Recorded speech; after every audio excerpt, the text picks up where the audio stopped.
सनातन धर्म में गंगा नदी को देवी के रूप में पूजा जाता है।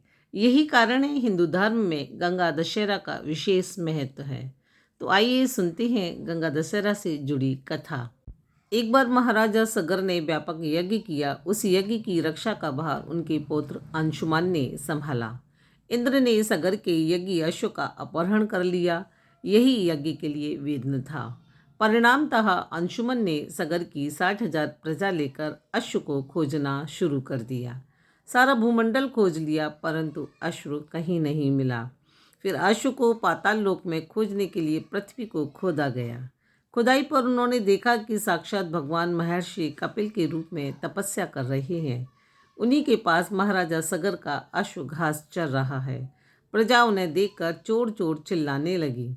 महर्षि कपिल की समाधि टूट गई। जो ही महर्षि ने अपने आग्नेय नेत्र खोले त्यों ही सारी प्रजा भस्म हो गई। इन मृत लोगों की उद्धार के लिए महाराजा दिलीप के पुत्र भागीरथ ने भागीरथ की तप से प्रसन्न होकर ब्रह्मा ने उनसे वर मांगने को कहा। भागीरथ ने गंगा की मांग की।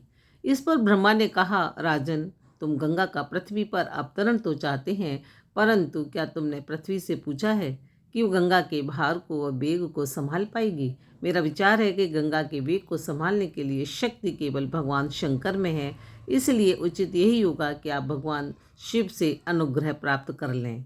महाराजा भगीरथ ने वैसा ही किया। उनकी कठोर तपस्या से प्रसन्न होकर ब्रह्मा जी ने गंगा की धारा को अपने कमंडल से छोड़ा।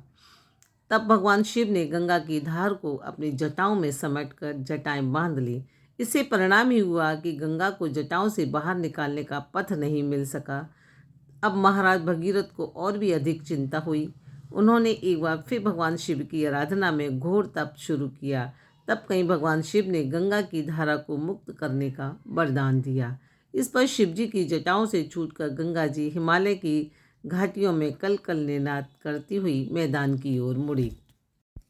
इस प्रकार भागीरथ पृथ्वी पर गंगा का वरण करके बड़े भाग्यशाली हुए। उन्होंने जनमानस को अपने पुण्य से उपकृत कर दिया। युगों युगों तक बहने वाली गंगा की धारा महाराजा भगीरथ की कष्टमयी साधना की गाथा कहती है। गंगा प्राणी मात्र को जीवन दान ही नहीं देती, मुक्ति भी देती है। इसी कारण भारत तथा विदेशों तक में गंगा की महिमा का गुणगान किया जाता है। तो ये थी गंगा मैया से जुड़ी कथा। तो आज के दिन प्रातःकाल उठकर गंगा स्नान करें, घर के मंदिर में दीपक जलाएं, माँ गंगा का ध्यान करें और उनके मंत्रों का जाप करें।